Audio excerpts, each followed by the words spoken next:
Welcome to the Knowledge for Men show. Your life will never be the same. Your level of success will seldom exceed your level of personal development. I want to die empty of regret. I want to die empty of my best work. We don't understand who we are. Instead, we're living out somebody else's narrative. What one man can do, another man can do. If it's been done, it can be done again. Being yourself and being your truest, most authentic self in every moment. If it scares you or makes you a little afraid, do it. Follow your heart and your gut. The first stage, I think, is finding you, like finding out who I am today. Stuff will not work. You will have things that fail. Success is when you're a happy, fulfilled person. How do you define success? It's your life, and you are the creator of the movie script that is your life story.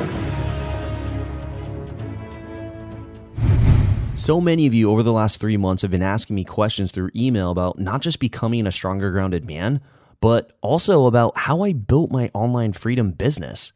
You see, I used to be broke, sleeping on my brother's couch with only $15 to my name, to now having a top-ranked men's podcast on iTunes. I'm a 3-time Amazon bestselling author. I sell out events where men come from around the world to attend my powerful trainings, and I'm working with amazing clients one-on-one. I share exactly what I would do if I was going to start over in this free training on becoming an influencer at kfminfluence.com. Again, that's kfminfluence.com. This will get you in the game, save you thousands of dollars and hundreds of hours of trying to figure all of this out on your own. This is the stuff people charge for, but I'm giving it to you for free at kfminfluence.com.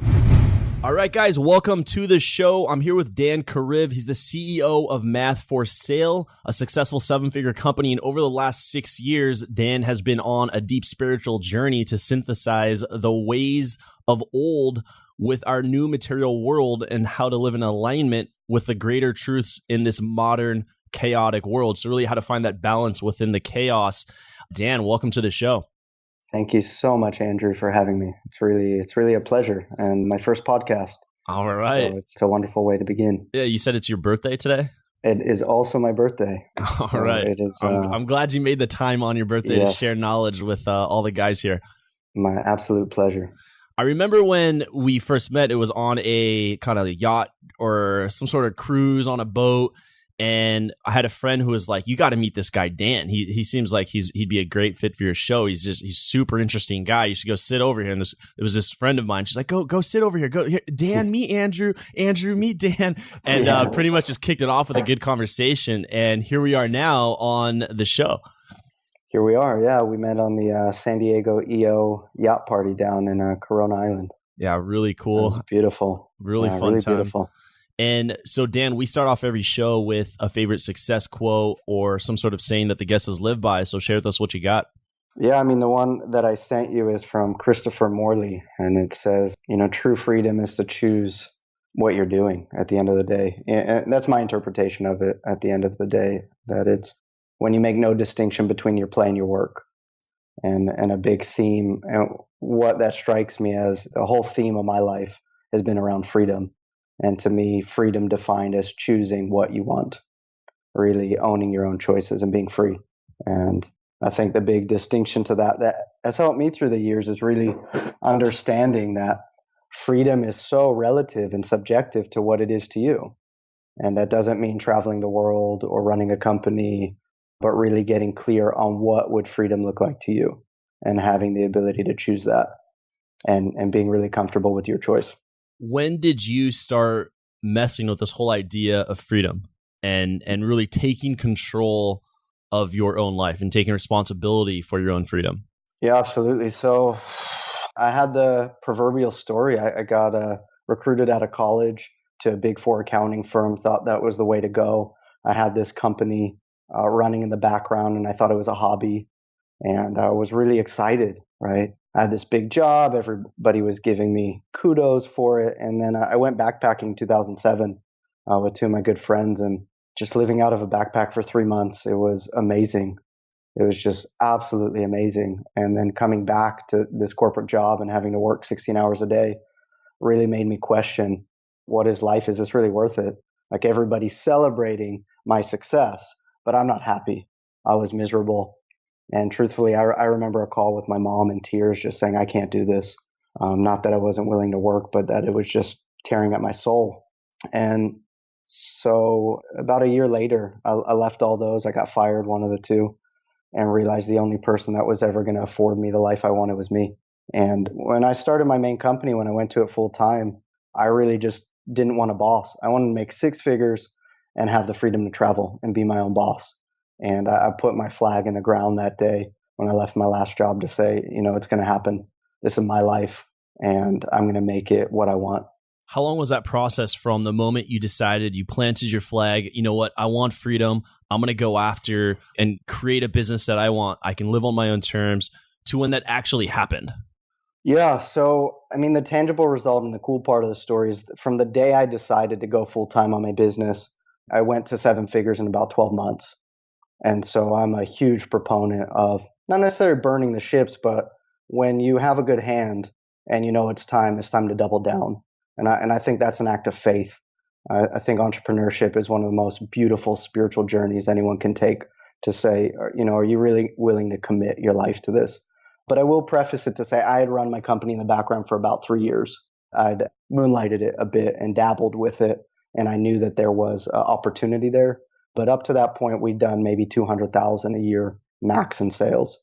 So from the point I committed, we went to seven figures in about 12 months, multi-million in about 18 months.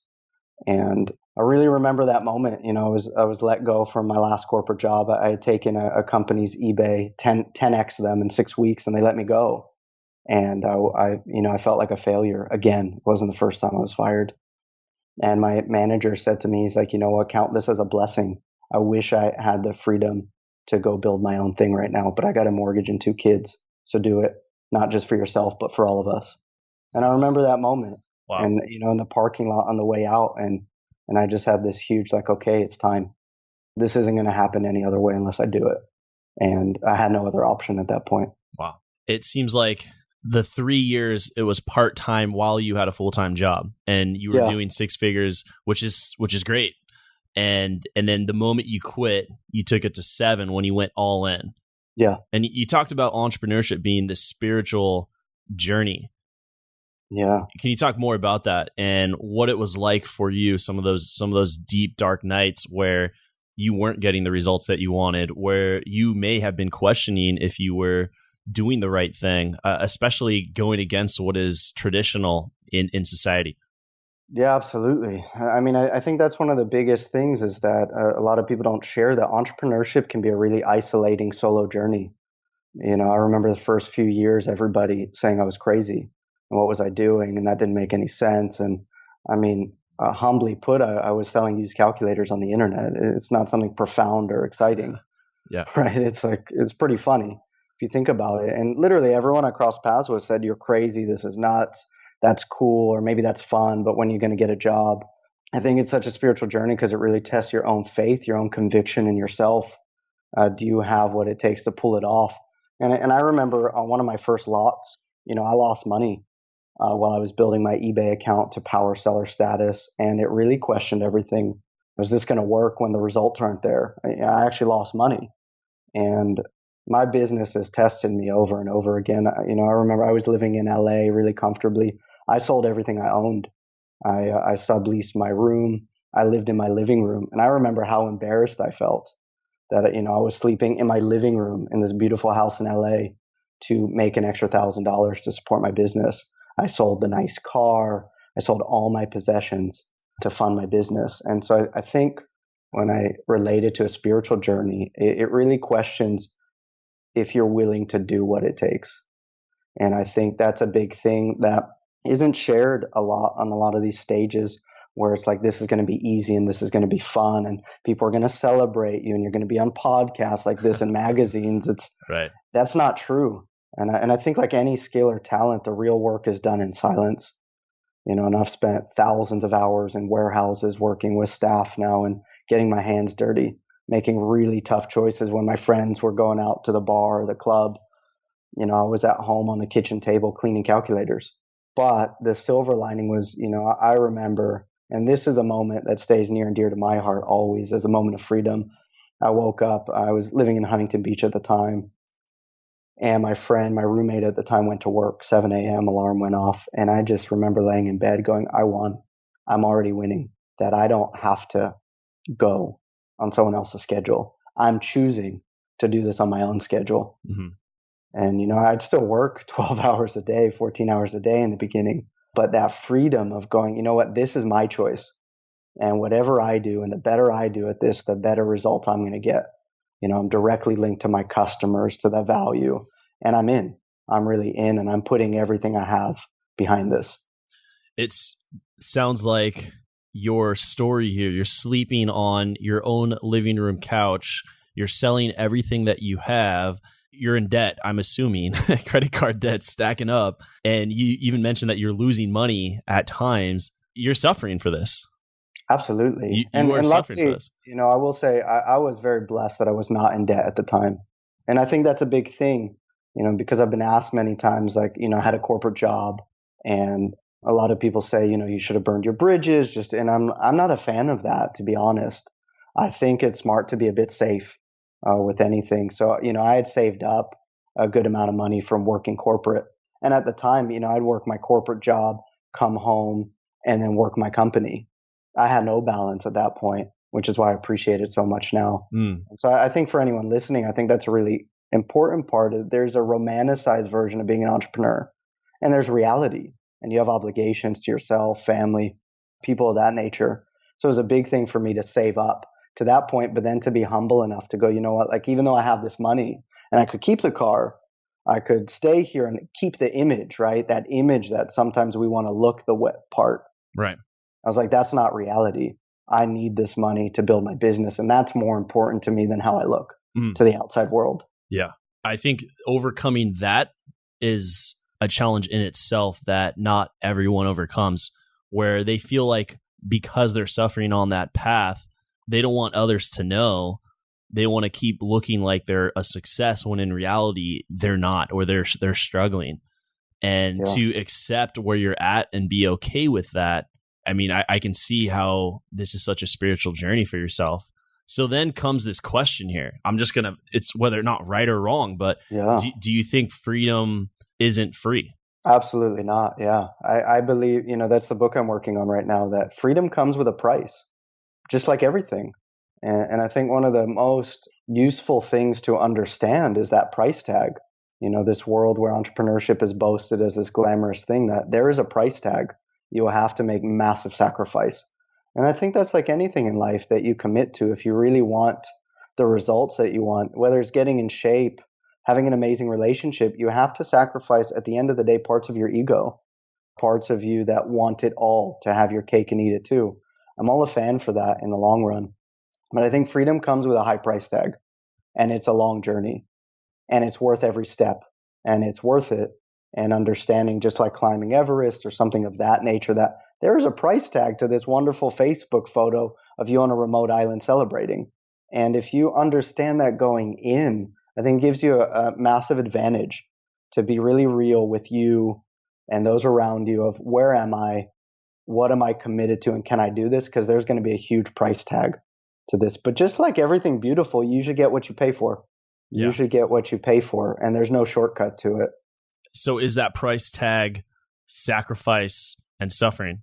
I think the suffering is optional. I think the suffering is optional. Same in the spiritual journey. There's an innate suffering, absolutely. But I think that's where the freedom of choice comes in, to say, when I wanted this, people are like, oh, it must have been so hard. I'm like, I worked hard, but I didn't suffer. It was my choice. I loved it. I mean, I have hundreds of photos in the warehouse, dirty, like black, hands black from moving things around, and I have a huge grin on my face. Was it pleasant? No. Negotiations where vendors leaving the table, business in jeopardy. Was it tough? Yeah. But so I think there was a lot of sacrifice, right? But not suffering. I think the suffering is a choice. And I think that's why the biggest distinction or advice I give for any young entrepreneur, anyone starting, is really choose. Really get a clear picture of it's a long journey. And every journey starts with a first step, and really preparing yourself for what's ahead mentally, physically, spiritually. That is not going to happen tomorrow. And I think the biggest question to ask is, if it doesn't happen for 5 years, would you still do it? Would you still be as passionate about it if the results don't show up for 5 years? And I think that's really important. and to be willing to sacrifice in the short run to have the life of your dreams in the long run. Why is it that we're born in, let's just say, for most of the listeners coming from the Western world, born in a free world, yet not free? That is a wonderful question. Thank you. Is that that's an entire book here? Yeah, I mean, that's a lot of what I write about, because there's this you come, I mean, if we go into the metaphysics, we come into the world as a free being, right? A spiritual based being living in a human body, just to leave it at that, not to get into anything else. And we also live in a system that has its own rules that subjectify us to its current realities, right? You have to pay the bills, you have to pay for food, right? So inherently we are free, but there is a construct that we live in above that. And so I think that's when I talk about spirituality, a lot of it, in my humblest opinion, is just accepting reality as it is. And we're totally free. We live, especially in the US, in a wonderful, wonderful, wonderful environment that allows us massive freedom of choice. And so that's why I think the spiritual nature of the journey is more relevant than ever. It goes, what are you going to do with that choice? What are you going to do with that freedom? Are you going to buy into all the negativity? Or are you going to choose to make your own path? Are you going to follow somebody else's or create your own? And so I do believe we're born with freedom. But again, it's like that same question. You have to earn it. You have to earn the right to really act on it. And I think that one of the biggest challenges right now in the West, it's the paradox of choice. Right. You have so many choices. And it's really finding that innate center that is you, that you choose to commit to. And in that, you'll find your own freedom, not somebody else's. And that's why I tell a lot of people, they see me traveling, doing all these things. They're like, I want that. And I'm like, do you? Maybe you don't. Maybe you don't at all. What do you really want? And then it becomes a lot easier to design a life or a business or whatever to align with what you really want. And that's what excites me, when someone really gets clear with their own light, right? Their own soul. I think that's one of the most powerful questions a man can ask himself. And one of the reasons why I have you on the show, this whole topic of freedom, I think at the core of what many human beings, let alone men, are looking for in this world is more freedom. That is not something, no, I don't need more freedom. We're all interested in more freedom. And I think the most powerful question you can really ask yourself is what do I really want? Because like you're suggesting here, we can often think what we want is what we see on Instagram or social media, or what people are telling us we should want, or the billions of dollars flooded into advertising campaigns. And really, what is it that we want? And going after that and making sure it's in alignment with us, which leads me to the next question. Like, how can you really discover more about what you do want so that you can live in alignment, so that I'm not chasing someone else's fantasy or someone else's dream, but my own? Yeah, that's a wonderful question. The biggest question I ask myself is, who am I? Who am I? That's a question I ask a lot. And I think the funny answer to knowing what you want is knowing what you don't want. Through a process of discernment, experience, time, it's messing up a lot. It's taking that risk, that challenge to fail. And you can do it in a safer way, but I started about 7 businesses before this one. I've still failed in a few businesses moving forward. I failed in a lot of things, but it's really getting to that point. I'm a big proponent of meditation, whatever solace you find in nature, etc. And I think that's where we have a very hectic world, right? Where we don't have, as men, rites of passage, which give us identity in who we are. So there's this who are we as men today? And to your question, it's really challenging. How do I discern what I want and what society wants from me? My personal recommendation is spending time out in nature, spending time alone, spending time camping, just being with yourself and your own thoughts, and really asking and looking at your own life. I really ask, what are moments where I really felt content and alive and felt like I was really at peace with who I was being, the choices I was making? And then I think it's a gradual process of cause and effect, right? Karmic law, let's call it cosmic law of cause and effect, of using your environment in the outside world to understand your inside world, to say, okay, when I do this and this happens, I like that. I like how I feel. I like who I'm being. Or I really don't like that. Or when I'm with these people, I really don't feel well. When I'm out doing that, I don't feel great. and slowly over time, kind of like chiseling out of the marble, and that's what I love about old sculpting, right? They didn't create from a blank canvas, but they took like a huge marble and said, I see the beauty in it. And I think we're like that. And I think that's where the freedom comes. You are this beautiful creation of marble.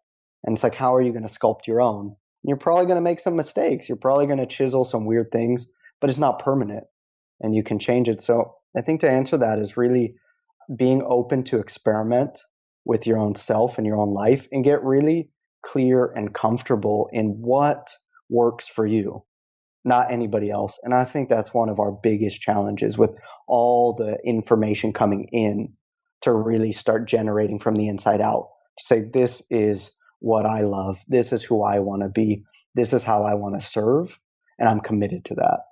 And then slowly aligning everything with that, the way you talk, the actions you take, what you eat, in alignment with that grand purpose that is you. Wow. You talked about the rite of passages. Could this journey here be a rite of passage for a man? Absolutely. I think any quest where there is opportunity of failure is a rite of passage. Entrepreneurship is definitely there. I mean, you've gone through it. I've gone through it. It will test every ounce of your being. And I think having experiences in your life that really challenge you with massive failure, right? Like putting your ego on the line, your image, all of these concepts of who you think you are, when you really put them to the fire and say, you know what, I'm willing to trade all of that and test myself, my own grit, my own determination against me, that is the rite of passage.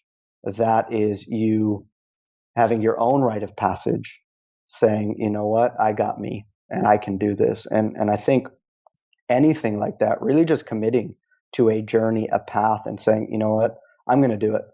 Even if I look like a fool, I will commit to this for myself.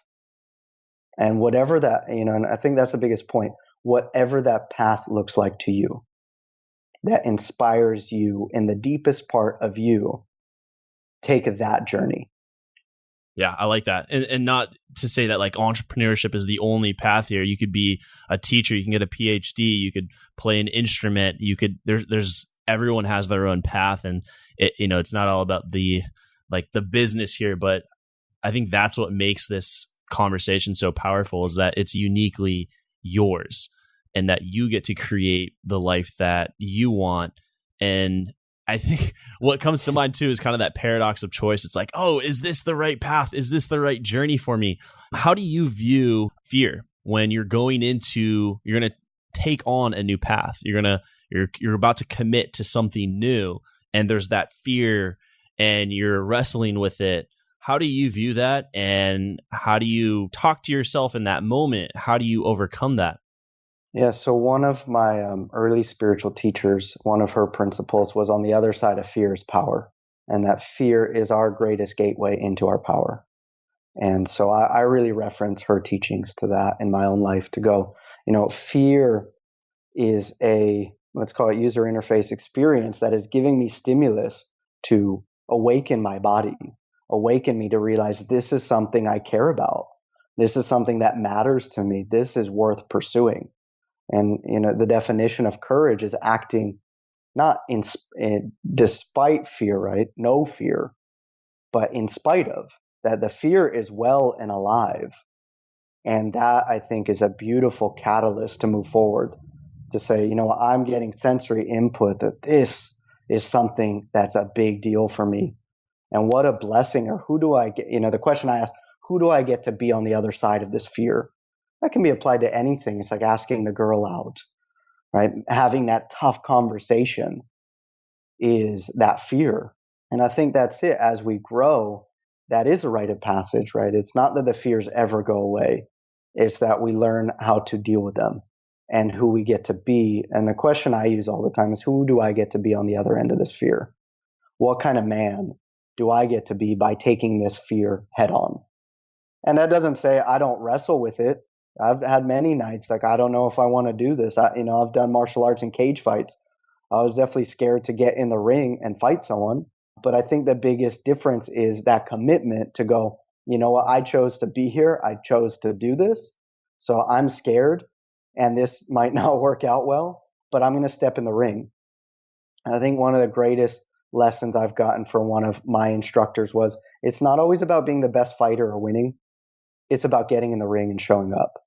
And that's what I would implore anyone listening to this on whatever your journey on, like whatever step you're on in the mountain or entrepreneurship journey with your kids, your family, like take that next step courageously and that next one and that next one, and realize wherever you are is wonderfully perfect. But whatever's in your way now showing as an obstacle, meet it head on. And I think that is the greatest blessing of this journey into being a man in today's world is, am I willing to accept my reality and show up? And you probably fail many times and fall. But my experience and what I've witnessed is that commitment to move forward each and every day as a better version of yourself is what will make you who you are. This is really powerful. Really getting in the arena, and that arena or the ring is that thing that you really want to do in your life, that thing that is really pushing you and calling you. What do you think happens to a man when he does not get in the arena and he stays a spectator for years and years? I think that is worse than losing.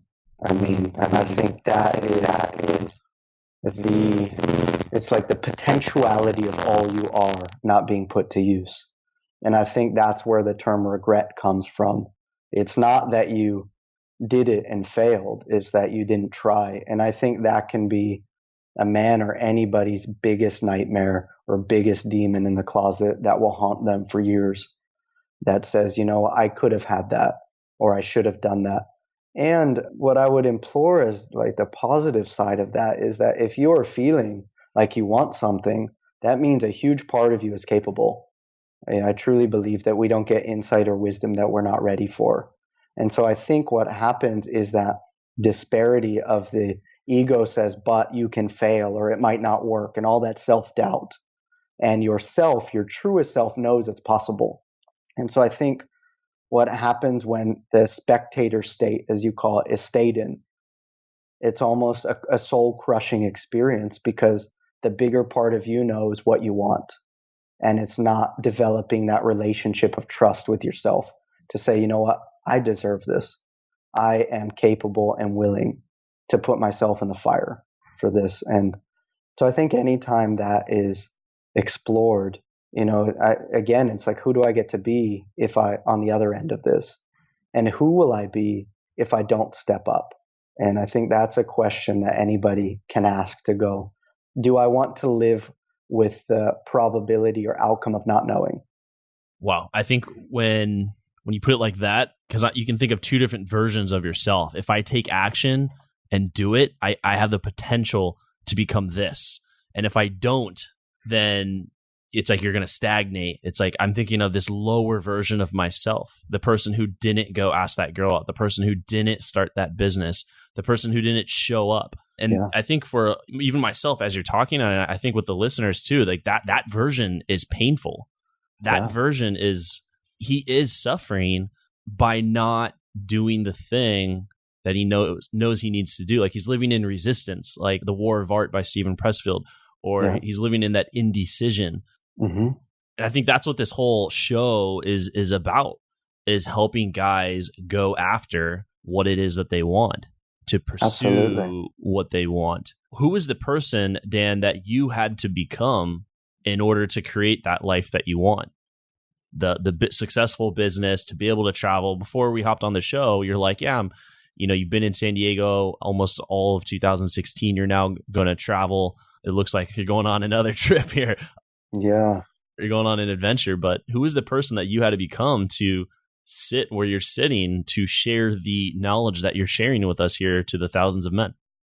Yeah, what comes to me is really becoming the humble warrior. The humble warrior. And, I really call it the path of the spiritual warrior, to really face my own demons along the way, to say, I want these things. Who am I willing to be? And my process, I have a lot of origins in martial arts, so that's where the warrior came. And then my spiritual journey the last few years is really the humility of that, this understanding of especially with men. I think about legacy, and I'm sure a lot of people listening are thinking about their legacy or their kids. And it's like, who do you want your kids to see as their father? Who do you want your partner to see? Who do you want to be showing up as? And that's a question I ask him. And so for me, it's like, what do I want to be remembered for? And so my personal experiences, this path of the spiritual warrior. And it's not this like everything is wonderful. You really have to stand for what you believe in. You have to have those tough conversations. And I look at my freedom, and it's still every day. I ask, am I showing up as the best version of me? There's this tough conversation. Am I willing to have it right now? Do I deserve all the fruits of my labor? And to me, I constantly pray and give thanks for what I have, and remember that it could be taken away tomorrow. In the entrepreneurship world, there is a hungry person on the other side of that screen that wants my life as bad as I have it. And in humility, I will compete. I will get in the ring every day and compete, not out of ego or to destroy someone, but for myself, that I want to always be improving. And so for me, I found just my own practices, my own independence, my own who am I manifesto, so to speak. And to me, it's been really carving out my own core values. What morals and ethics do I believe as a human being, and how do I want to show up in the world? And when we talk about this chaotic world, how do I want to be different for myself? And so for me, my company's values are the same. I hinge it on three primary things. One is care and consideration. I want to live in a world that cares and is considerate towards all other human beings. And so in my work and everything I do, I ask, is this kind? Is this caring? Is this considerate of everyone involved? The second one is excellence. Are we doing things to the best of our abilities with the information we have and the resources we have? And then is that layered with care? And my belief is if you care about anything you do, you will find a way to do it with excellence. Those are really the two biggest components. And ultimately, are you committed? Are you committed to what you're doing? And if you're not, find something else. And so who I've been through the process is those three things, living my life in alignment with those three principles. The spiritual warrior. Did you start fighting out of when you were younger? Was there ego involved in that? And then through the journey, you had arrived at a more peaceful warrior? Yeah, I think it was my own. I grew up in Center City, Philly. And so I had a bit of a rough childhood. And fighting was normal to stand up for yourself. And so I don't condone it. It's a really unfortunate reality. When I began martial arts, though, I think it was this innate knowing that, can I even stand up for myself? Yeah. Right? As a man, can I get in the ring? I don't know. And what would I do in that situation? Am I capable of protecting myself or someone I love? And I saw the way my teachers were showing up, and I was inspired. And so for me, initially, it was I want to know that I can show up in this powerful way as a man. And it was definitely ego driven at the time. I wanted to be a badass guy. And as I developed more and more, and I taught martial arts and I taught rape prevention to women, I was like, wow, what a blessing to be this man, to help others now. We used to always say we train for war so we can have peace. Right. The humility of, wow, we are capable of so much on both ends. And what a gift to, again, freedom of choice to say, I'm going to walk away from this scenario because I have nothing to prove. Yeah. Because I love my life and I love the people in my life, and I have nothing to prove by getting in a fight or getting involved in this. And I think that's what really comes from it, is living a life, having so much appreciation for the life you do have, that you're willing to fight for it to the point where you don't have to ever fight, which is the moving paradox to the whole thing. It's you could, but you're choosing to not because that's the best. But deep down, you could.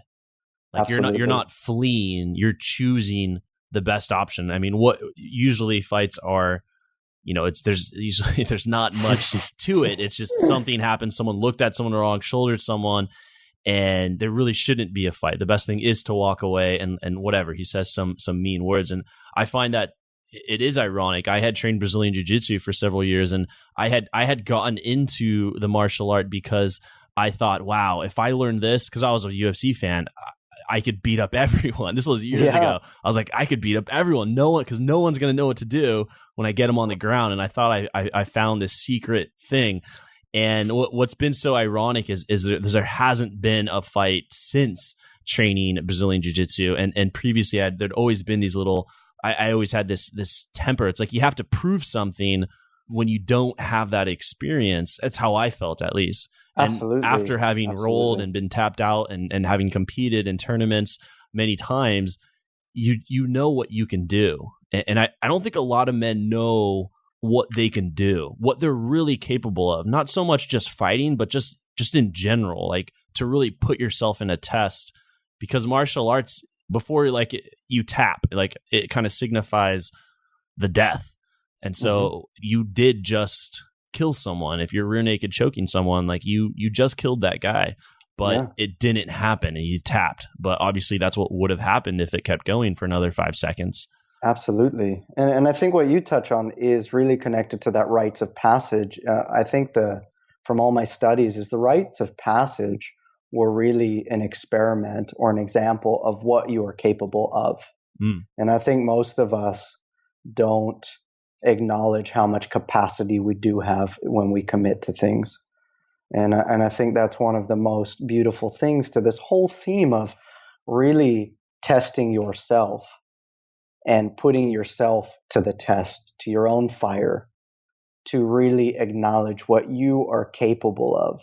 And that experience is the gift and the blessing to really find out what you're capable of. And in that capability comes massive humility, because you realize how wonderful you are and what you can do. And from that place, I make the statement that only then do you have true freedom. When you're confronted, let's say, with a fight, and you have the capability to engage if necessary, and you choose to walk away, that is spirit. That is your spirit acting in the highest capacity of who you are as a human being. And I think testing your capability, right, in the dojo, in anywhere, is the grounds for having that humility to make a choice from your soul, from your spirit, to go, I choose this because I'm capable of the other and I know what I want for who I am. And in that, I think, I'm sure for you, for me, when you make that choice saying, I could get in this and be okay, but I choose to walk away. You feel in your heart of hearts, your being feels right and at peace and alive that you chose from your spirit the right choice for you. And I think that is the biggest gift or blessing any person or man can experience, to hone and train their capacity for whatever it is, and then make choices from that place of the highest service possible. It's a very masculine and primal conversation. I'm really feeling it, in my blood here. I'm really enjoying this. Now the question comes, do you only do this once?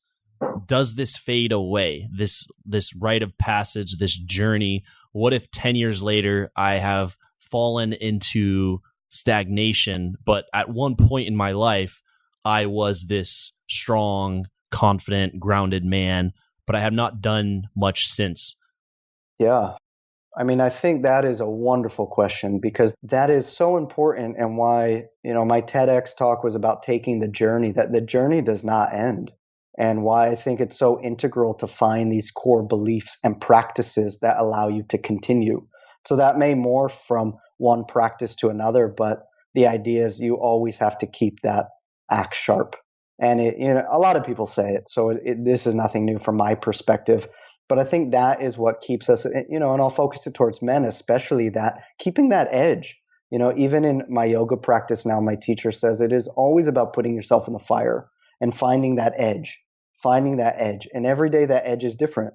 So that edge may be your children yelling and finding peace and quiet, right? That edge could be testing yourself as a man in wilderness.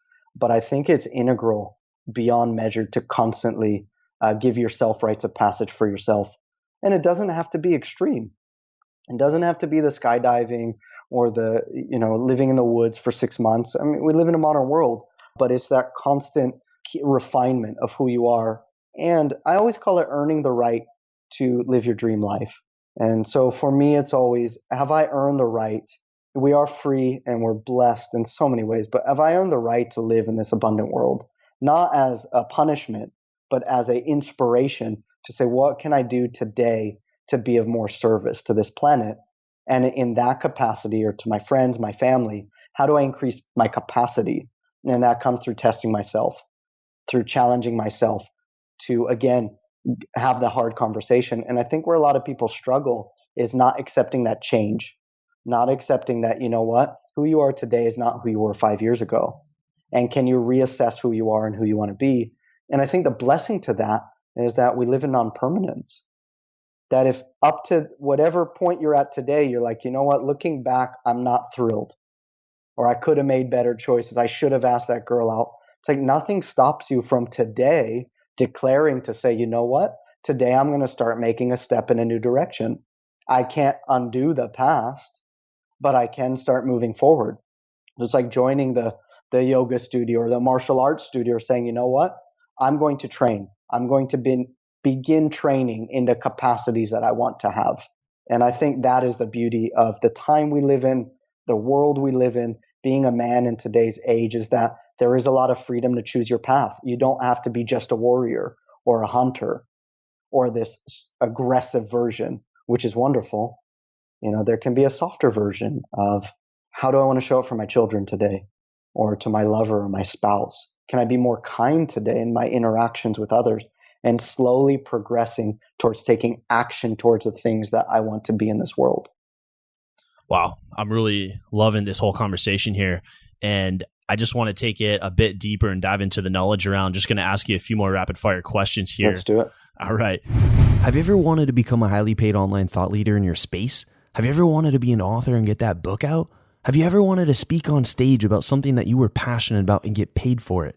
Have you ever wanted to sell courses online passively and wake up to seeing deposits made into your bank account while you were sleeping? So if you're interested in learning how to become a highly paid online thought leader and doing something similar to what I do, then you're going to love this free training I made for you, where I share the exact steps I would take to build an online thought leader business if I was going to start all over. Go to kfminfluence.com to get access to this training. Again, that's kfminfluence.com. You see, people kept asking me how I built knowledge for men in a relatively short amount of time. So I created this training for you to save you time and money so that you can go out there and make a massive impact and income in the world doing what matters most to you. Go to kfminfluence.com to get this training now. Welcome to the Knowledge Round, where the guests will be asked rapid-fire questions to give the audience invaluable pieces of wisdom to help transform their lives. Starting in 3, 2, 1, showtime. And the first question I have for you here is, what do you think is holding most men back from becoming the strongest versions of themselves? Our own ego. I mean, it really is our own ego more than anything else. That self-doubt that says, who am I to have this or do this? Or I model these successful people, but why do I deserve to be like the people I aspire to? And it's not true. I mean, the best thing, Steve Jobs has said, this world has been created by other human beings, just like you, just like me. And so you're no different. And so I think it's just that inner voice, that inner ego that's beating us up to say, what if I fail? And it's a safety mechanism, right? You don't want to get eaten by the lion. But we don't live in that world, and it's learning to recognize that that is real. That voice that says, no, I don't know about this, and saying, you know what, like, I'm still doing it. This is my life. I have one go as far as I know right now, and just silencing that voice and building trust and confidence in yourself. Yeah, I like that. And I'm always interested in this. I think this could be a tough one for you, but what would you say are 3 of your most influential books that have helped you on your journey? Yeah, I would add to that last question, just for anyone listening, is that it doesn't have to be grandiose. Make small adjustments. Compound changes over long periods of time make massive impact. So I think one of it is like, I need to go from 0 to 100 miles an hour, right? I need to go from out of shape to 8-pack abs, from no business to billionaire. You just need to make the first step. And I think that's really important, really doing what you're capable of now as a pragmatic thing. To your question, would you repeat it just so I'm clear? Really good that you added that, because that is a huge, it's tough when we look at the guys we look up to, like the Steve Jobs, the Richard Bransons, the Elon Musk, but not realizing that they have complete mastery of their craft, meaning, mastery. We look at 10,000 hours, that could take about 8 to 10 years of mastery, but they have complete mastery where they would be like the red belts, where they have 30, 40 years of business. They have put in the time. And I think that is often overlooked. Absolutely. Even actors and musicians, or a little kid, or it's not a kid anymore, but Justin Bieber been singing for over 15, 16 years. And that's often overlooked. But coming back to the next question here is, what have been 3 of your most influential books that have helped you on your journey? Absolutely. The first one, Think and Grow Rich by Napoleon Hill, the quintessential.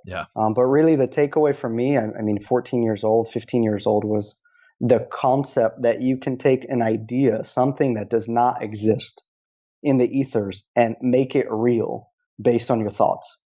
And so when people talk about manifestation or bringing things to reality, that book is a pragmatic guide to how do I take a thought and have the ability to make it something real.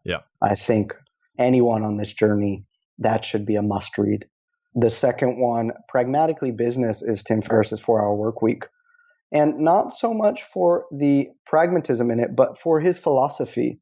Really, when I read Tim's book, the love that he has that says, you know what, there's another way. And what are you doing any of this for? Why are you building a business? What life do you want to be living? So it's not about not working, but really choosing the work you do and creating a life for yourself that you love.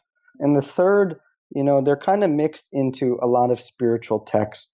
And so I don't want to go into religion because it polarizes a lot of people. But really any spiritual text that someone finds guided to, that when you read connects you to a bigger meaning, to your own faith. And whatever path choice you take there, to realize, in this chaotic world of 7 billion people, that we are connected to a higher significance, that you are here for a divine purpose, and that you 100% are supposed to be here, and that your life matters, and something to connect you to a higher source. For me, I won't share that because that's my personal journey and I don't need anyone to take on what I believe. But for me, studying the ancient texts and really resonating with, wow, others have come before me and asked these challenging questions. Who am I? Why am I here? What is our purpose? And really exploring into that depth to connect to something greater than who I am as an individual. Really good. And classic books, Think and Grow Rich and the Tim Ferriss, but the classics are classics for a reason. Absolutely. Now, this next question is more of a scenario. So let's say you had 60 seconds with 20-year-old Dan. If you can picture where he's at personally, professionally, his relationships, and you could speak with him for 60 seconds on a bench, what would you tell him to do? What would you tell him not to do? I would tell him to keep listening to that inner voice, to share big, to give big, to play big, to lead with my heart, to not get shut down, to accept that maybe the world doesn't respond to everything the way I want it to, but to keep going, that it's okay, that I'm guided, that I'm supported, that I'm loved, that I have every right in this world to do what I want from my deepest knowingness, and to never question that, to keep moving boldly with what I know to be true in my heart, and to not let failures or rejections or those road bumps define who I am. And I share that because I think that can be one of the biggest challenges. You're excited, you're passionate, and you're moving forward, and you hit these roadblocks, and they can really take a toll on you. I've had a lot of them. So if I could sit again with myself at 20, now turning, into my 30s, I would say just keep leading from that big heart and love and give, and you might not always be received, but just keep giving, keep going, keep doing it because it matters. and your path is inspiring somebody else. And the light that you're shining is giving somebody else permission to follow their own path. Wow. And would 20-year-old Dan, would he take that in? He was a challenging subject. But I think, to anyone, I think he would. Yeah. And that is my mission now with coming out and taking this podcast, and my books will be out soon. Yeah. Of you're not alone. And, I think the biggest challenge as men we have is being able to be vulnerable and share our internal journey of struggle and suffering. And that, we want to be tough and these strong warriors. But there's stuff coming up, and that is okay. But can you accept that stuff and reach out for help and make that next step and be that shining example for the next generation and the next generation of a new way of being, leading by example and accepting that none of us are perfect, and we cry and we break down and we fail. But the difference, in my opinion, of what defines the role of a male today or a man is, do you get back up? Do you get back up and step back in the ring each and every time? And that is, to me, the sign of kingship. That is a sign of truly walking the path. And if we don't, then it could be one of our biggest regrets. Absolutely. And I think that is the biggest suffering or samsara in the yoga culture that we could accept of that. I always think a bit morbid, but I've laying on my deathbed, right? What would matter? And I ask myself that before big decisions. If I were laying on my deathbed now, what would I have wanted to look back on here? Who would I have wanted to be? I want to go with a smile and say, you know what? I gave it all, for better or worse, through hell and high water, through love and heartbreak. I played all out. I gave everything I had, and I'm happy with that. I don't want to look back and wonder. And from the martial arts world, my teachers would always say, leave everything on the mat, because this is the only opportunity you have. And when you leave, you'll feel damn good knowing that there is nothing else to give, and you gave it all. And so I implore, encourage anyone listening to take any piece of that as motivation or inspiration to say, this is your life. Give it all you have. And the results will probably boggle your mind when you start to commit to the radiance you are as a human being. Yeah, I was reading this quote where they say, I don't want to go into my casket perfect, no dings, just as I came out. I want to go in with scars and bruises and broken limbs, and I want to go in knowing that I had a great time and I did a lot and went on the adventures that I wanted to go on. And when you bring up the subject of, anytime you bring up death, I feel like it's a nuclear bomb, meaning all problems just simply go away except for the ones that just truly matter. Yeah. Like when you bring up the topic of death, I'm just like, oh, like this little thing, this little email thing, this little software thing that's not working right now doesn't matter. Yeah. What matters is the mission, is what am I doing here? What am I doing today? What am I doing in this world? How am I showing up in my relationships? What am I really doing? And I think it's a powerful question that can help you live in alignment to what really you want to do. Absolutely. And I think it's beautiful. And when you share that, the biggest thing is that the world is constantly changing, and all these things will change. Whether you're in alignment or not, things happen. But the one choice we always have is who we choose to be in that moment, how we choose to react, how we choose to show up.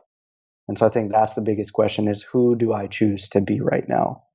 And what would that person do? And I think, facing death, or that question, it's really, who do I want to be, that when I leave, I go, I was that man. I was that person I chose to be. And in every moment, we get to be that. We get to test that. And I think that's the beauty of the journey. And each moment to pause and reflect between the stimulus and the response and go, who do I get to be right now? Do I get to meet this challenge with my ferocity of being a man? Meet these moments with kindness, care, and compassion, and really show up as the being that I want to be on this planet. Dan, I can't wait for your book to come out. Thank you. Thank you. Where can the audience follow up with you. I know your company, obviously, but also you have an upcoming new website coming out, and then talk more about the book. Yeah, so the website will just be my name. It's Dan Kariv, DANKARIV. Also on Facebook, I'm opening up my Facebook to all of that. I'm going to be writing and sharing more.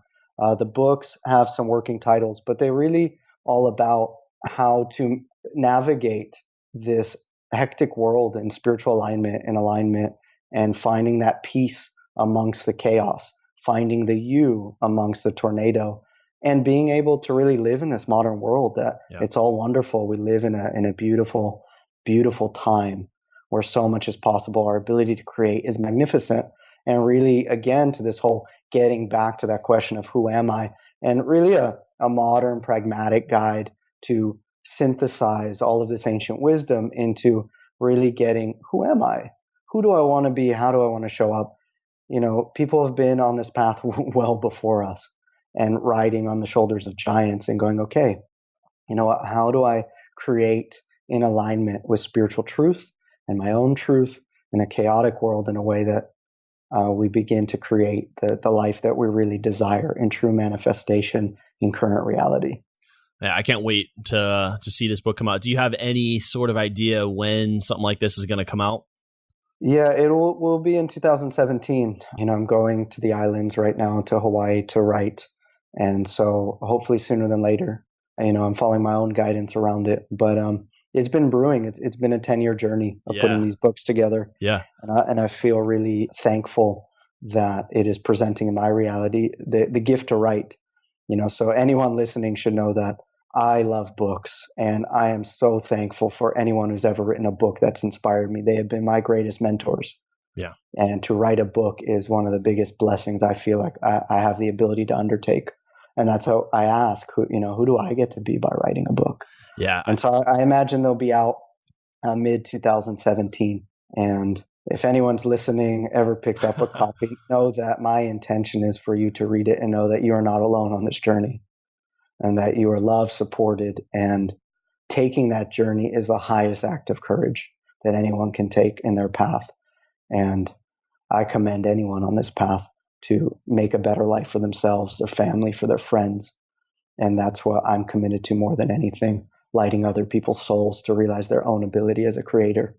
Dan, thank you so much for showing up so powerfully on this pod. This is your first podcast episode. And the best one I could have asked for. Thank you. This has been a fantastic interview. And you know, I don't just say that on every show. This has really thrown me back. And I literally came into this just thinking, all right, I know this is, you know, a really awesome guy. We're going to have some good conversation, but we took this 10 times deeper than I thought we were going to go. And I'm so glad we did. And I know the audience, I know the audience is as well. So for all the listeners, you know, Google DANKARIV. So the last name, Kariv, and dankariv.com. And when your book comes out, I want to support it. Thank you so much. And to everyone listening, I mean, this is an example. Andrew's showing up to be the best version of yourself, doing what your heart called you to do, given probably many options that you have, and bringing this kind of content or wisdom to others, you know, lighting the path. I mean, you're the best example of everything we've talked about. So I find it a huge honor and a huge blessing to be on your podcast, the ability to share my words with your questions and guidance. And I'm deeply honored and humbled, and I thank you very much.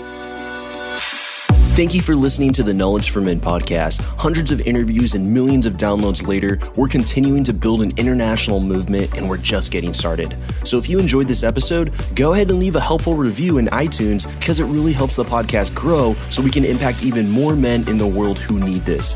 Guys, this is all about living with purpose, where every day you only do things that matter to you. You wake up, live with purpose, and take massive action towards the life you want. And always remember, love the life you have while creating the life of your dreams. Go to kfmfree.com to get a surprise bonus I've made for my listeners. Again, that's kfmfree.com for something that's changed my life, and I'm offering it to you for free.